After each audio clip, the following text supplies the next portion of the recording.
కొప్పుల గౌరీ శంకర్ గారు వారి వేదిక మీదకి మా పెద్దిరాజు గారు ఆహ్వానిస్తారు.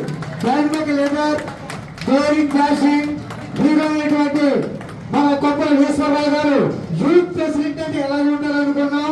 ఇక్కడికి వచ్చి చూస్తే యువకులు ఉత్సాహవంతులు అయితే రాష్ట్రాలకు ఊపి ఊపి మంచి గౌరీ శంకర్ గారు మరి ఆ విధంగా కనపడుతున్నారు. కనుక మా పశ్చిమ గోదావరి జిల్లా మా ఆంధ్రప్రదేశ్ పద్మశాలి సంఘం తరఫున కొప్పుల ఈశ్వరరావు గారికి స్వాగతం సుస్వాగతం. మరి వారు ఇంకో ఉత్సాహంతో రాష్ట్రంలో తిరిగి యువతిని ఉత్సాహంగా పరిశీలన చేయాలని మా రాష్ట్ర ఆంధ్రప్రదేశ్ పద్మశాలి సంఘం తరఫున వారికి ధన్యవాదాలు తెలియజేస్తున్నాం.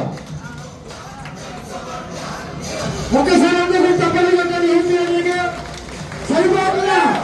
జై పద్మశాలి, జై జై పద్మశాలి, జై పద్మశాలి. అది ఇంకా పద్మశాలి ఐక్యత.